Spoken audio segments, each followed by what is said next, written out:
All right, so have you ever felt like you're stuck, hitting the same wall over and over again? Yeah, I think we've all been there. What if I told you there's like a secret formula, a way to not just survive tough times, but use them to your advantage? I'm all ears. Well, today we're diving deep into some seriously inspiring material. Oh, yeah. Like what?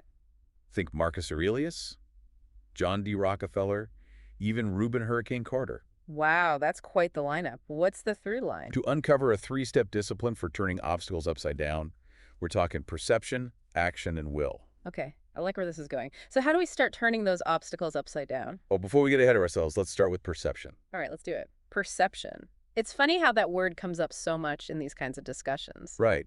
But what's fascinating about all these figures, from ancient philosophers to modern-day icons, is that they understood something crucial. And what's that? How you see an obstacle determines whether it crushes you or becomes your stepping stone. I love that. A stepping stone. It reminds me of that quote from Marcus Aurelius. Our actions may be impeded, but there can be no impeding our intentions or dispositions because we can accommodate and adapt. Right, so even when things are blocking our way, we still have the power to choose how we respond. Exactly. Yeah. How we perceive that blockage. And often that initial perception, it's clouded by fear, anxiety, all those knee-jerk reactions. Yeah, for sure. Take John D. Rockefeller during the Panic of 1857. Oh yeah, I know that story. Financial chaos everywhere, people panicking. And here's Rockefeller, just starting out in business, offered a chance to manage $500,000. $500,000 in 1857. That's got to be like winning the lottery back then. Right. So what did he do? Instead of jumping at the opportunity, he went out and looked at the oil fields, really took in the situation. He was doing his due diligence. Smart. And ultimately he said, this doesn't feel right, turn down the investment. Most people would probably call that crazy, especially in the middle of a financial crisis. I know, right? But there's something to be said for trusting your gut, not letting fear dictate your decisions. Absolutely. What did Rockefeller see that others missed? What Rockefeller understood was that true opportunity comes from careful analysis, not from emotional reactions. Okay, I see what you mean. He was being rational, not emotional. Exactly. He didn't just look at the surface. He dug deeper, considered the long-term consequences, and that's what set him apart. So he saw the panic, not as a threat, but as a chance to observe, to learn from the mistakes others were making. Exactly. So it's not about ignoring your feelings altogether. It's about not letting them drive the car, so to speak. You got it. Keeping your hands on the wheel. It's like Warren Buffett said, be fearful when others are greedy and greedy when others are fearful. Rockefeller had that in spades. He wasn't afraid to go against the crowd. To make decisions based on his own assessment of the situation, not the panic of the masses. But what about situations where we don't have the luxury of stepping back and analyzing things? Like what? Like, say, you're thrown into prison for a crime you didn't commit. Oh, wow, yeah. How do you maintain that sense of control, that inner strength when everything seems hopeless? That's where the story of Rubin Hurricane Carter becomes so powerful. Oh, I love that story. He refused to be defined by his circumstances. That image of him refusing to wear the prison uniform has always been so powerful to me. It was a powerful statement. It said, you may have taken my freedom, but you won't take my identity, my sense of self. He understood that even in the worst situations, we still have control over our thoughts, our beliefs, our reactions. Exactly. So even when it feels like everything's been stripped away, there's still a core part of us that can't be touched. Precisely. And that's a powerful realization because it means we always have a choice. In how we respond to adversity. And that choice, that active defiance, can be incredibly empowering. Absolutely. But let's be honest, not all of us are built like Hurricane Carter. That's true. Some of us tend to crumble under pressure. So is this something you can actually learn? This ability to stay strong when everything's falling apart? Absolutely. Take Ulysses S. Grant, for example. He was known for his incredible calmness under pressure. Oh yeah, Grant. We're talking near-death experiences, battlefield chaos, political turmoil. And Grant remained steady throughout. I remember reading about that time a shell exploded right next to him, and everyone thought he was dead. And what did he do? He just brushed himself off and kept going. As if nothing had happened. Right, like it was nothing. Now, that wasn't just luck or some innate ability. It was something he cultivated. Interesting. So how did he develop this? A combination of defiance and acceptance. He refused to be intimidated by danger, but he also accepted the things he couldn't control. So it's about finding that balance between pushing back and letting go. Precisely. It's about recognizing that You can't control everything, but you can control how you respond. Okay, I'm starting to see the connection here. But how do we actually develop this nerve, as you call it? How do we train ourselves to stay calm when everything inside us is screaming panic? Think about how astronauts train. Okay, yeah. They're literally preparing for life or death situations where a single mistake could be fatal. Oh, for sure. The stakes are incredibly high. So they must have some pretty intense training methods. They do. They practice the same scenarios over and over again, facing their fears head on until they become second nature. Repetition. They build that authority through repetition. So when the real thing happens, they're ready. So it's about desensitizing ourselves to fear, getting comfortable with the uncomfortable. Exactly. But isn't there a danger in suppressing our emotions? Like, what do you mean? Do we need to process them to let them out in a healthy way? Of course. It's not about ignoring or denying our emotions. So then what is it about? It's about understanding and managing them. The Stoics had a term for this, apatheia. Apatheia. Now, there's a word I've heard thrown around a lot, but I'm not sure I fully grasp it. Right. It's not just about being emotionless, right? Right. It's about achieving a state of calm equanimity where you're not ruled by your emotions, but you're not completely devoid of feeling either. Ah, okay. So it's about balance. It's about finding that sweet spot Mm. where you can acknowledge your emotions, but they don't dictate your actions. So it's like being the astronaut in the spaceship. You Mhm. feel the fear, the pressure, but you don't let it take over. You stay focused on the mission. Exactly. That's a great analogy. Because ultimately, that's what it's all about. Staying in control, even when everything around you feels chaotic. And that control starts with our perception. With how we see the obstacle in the first place. Which brings us to the next question. How do we develop that clear-eyed view?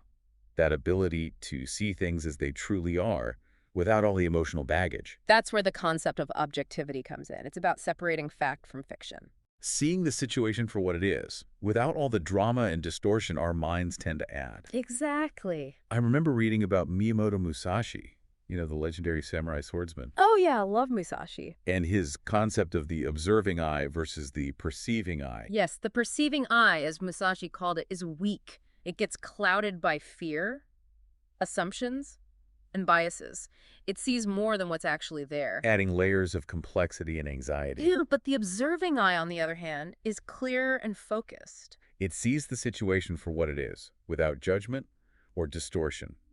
And that's the key to overcoming obstacles, developing that detached, objective perspective. Exactly. It's like when you're trying to give advice to a friend, Yeah. and their problem seems so simple from the outside. Oh yeah, totally. You can see the solution clearly because you're not emotionally entangled. Exactly. So how do we cultivate this observing eye?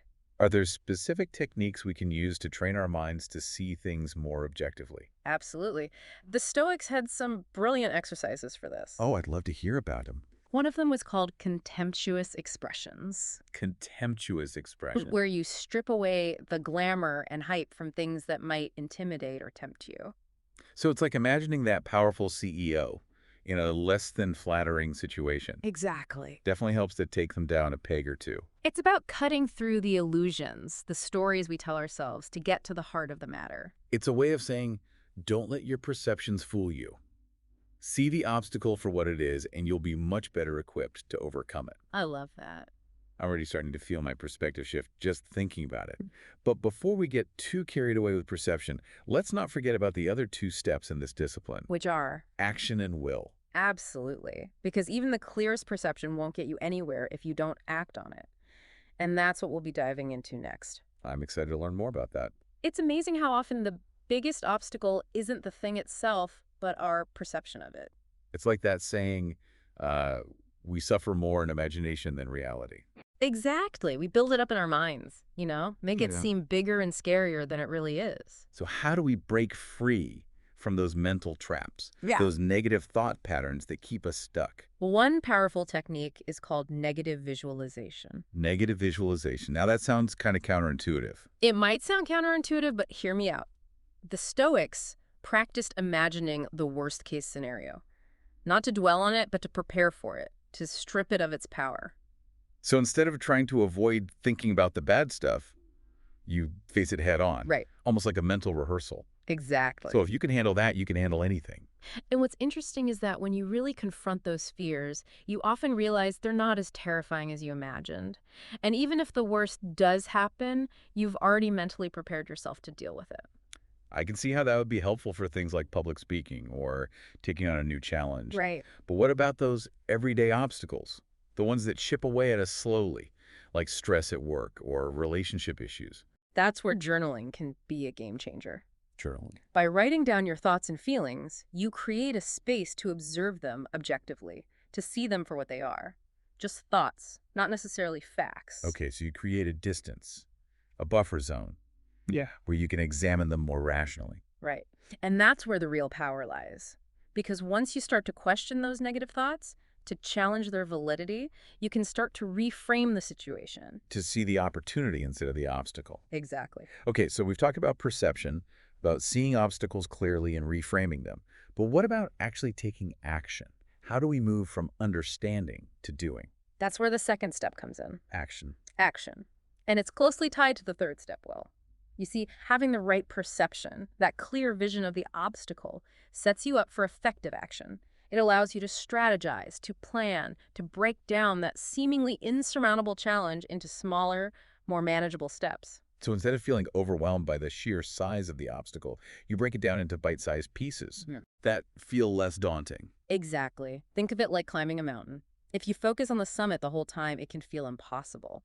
But if you break it down into base camps, into smaller milestones along the way, it suddenly feels much more achievable. And that's where the will comes in, that inner drive to keep going even when things get tough. Exactly. Because let's be real, overcoming obstacles, especially those that really test us, requires grit, determination, and a healthy dose of perseverance. It's like that saying, it's not about how hard you hit, it's about how hard you can get hit and keep moving forward. I love that. And the interesting thing about willpower is that it's not some fixed trait. It's like a muscle that can be strengthened through practice.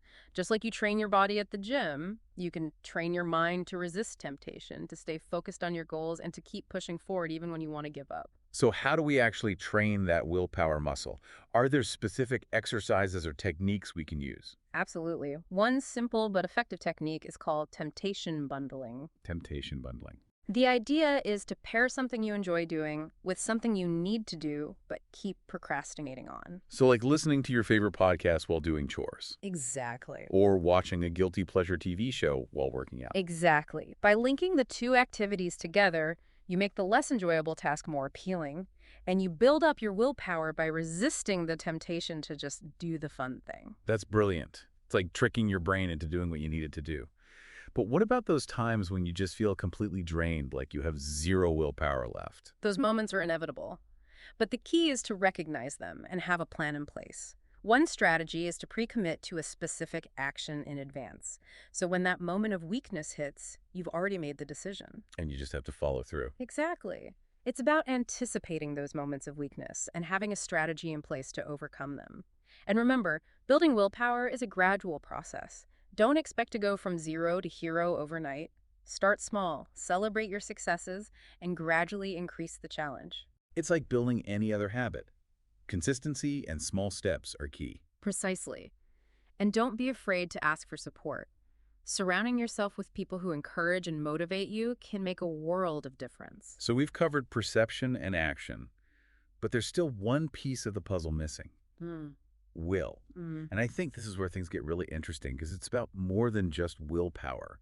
It's about tapping into something deeper, something more profound. You're right. It's about connecting with your purpose, your values, that inner drive that gives your actions meaning and fuels your determination. It's like that quote from Nietzsche, "He who has a why to live can bear almost anyhow." Exactly. When you have a strong sense of purpose, when you're connected to something bigger than yourself, obstacles become less about personal setbacks and more about challenges to be overcome on the path to fulfilling your potential. So how do we actually cultivate that sense of purpose? It feels so big and abstract, almost intangible. It's a journey, not a destination. But there are things we can do to nurture that inner compass. One powerful practice is to reflect on your values. our values. To identify what truly matters to you, what drives you, what gets you excited. So it's about figuring out what makes you tick, what gets you out of bed in the morning with a sense of purpose. Exactly. And once you have a clear understanding of your values, you can start to align your actions with them. So it's not just about what you do, but why you do it. Right. And when your actions are in alignment with your values, it creates a sense of congruence, of wholeness, that strengthens your will and makes you more resilient in the face of challenges. I'm starting to see how all three of these steps, perception, action, and will, work together to create this powerful framework for overcoming obstacles. They're interconnected, like threads woven into a tapestry. And just like a tapestry, the strength comes from the combination of all the individual threads. I love that analogy. Yeah. So as we wrap up this part of the deep dive, what's one key takeaway you want listeners to remember about the power of will? That it's not something you either have or you don't. It's a muscle that can be strengthened through practice, through aligning your actions with your values, and through connecting with a purpose that fuels your determination. So even when it feels like we're hitting that wall, like we're running on empty, there's always something we can do to replenish our reserves, to tap into that inner strength. It's like we've been building this toolkit right. First, we sharpen our perception. Right. Then we hone our action plan, and finally, we fuel it all with an unshakable will. And the beauty of this toolkit is that it's adaptable. You can apply these principles to any obstacle you face, whether it's a personal challenge, a professional setback, or even just a bad day. You know, thinking about all these historical figures, these incredible examples of resilience and determination, Yeah. it makes you realize that obstacles aren't something to be feared. Yeah. They're actually a fundamental part of the human experience. They are, and in a way, they're what make life interesting, right? Yeah. Without obstacles, without challenges, there would be no growth, no progress, no sense of accomplishment. It's like that quote from Ryan Holiday, "The obstacle is the way." It's not about trying to avoid or circumvent the tough stuff. It's about leaning into it, using it as fuel to propel us forward. Exactly. Because it's in those moments where we're pushed to our limits, that we discover our true strength, our resilience, our capacity for growth. So as we wrap up this deep dive, I want to bring it back to you, the listener. We've explored these powerful principles, these tools for turning obstacles upside down. But the real work begins now, in the application. It does, and I have a feeling you're ready for it. Remember that obstacle we talked about at the beginning? The one that's been weighing on you? Yeah. Now's the time to put these principles into practice. Look at that obstacle through the lens of perception, action, and will. How can you reframe it? What steps can you take? And how can you tap into that inner strength to fuel your journey? Don't be afraid to experiment, to try different approaches, to fail and learn along the way. Yeah, failure is just part of the process. Remember, even the most successful individuals have faced setbacks and challenges. It's not about avoiding failure, it's about learning from it and using it as a stepping stone to success. And remember, you're not alone in this journey. We're all facing obstacles. We're all figuring things out as we go. But by sharing these stories, these insights, these tools, we can empower each other to overcome challenges and live more fulfilling lives. Because ultimately, that's what this is all about. Not just conquering obstacles, but using them as opportunities to grow, to learn, and to become the best versions of ourselves. So go out there, face your obstacles head on, and turn them upside down. We'll be right here cheering you on.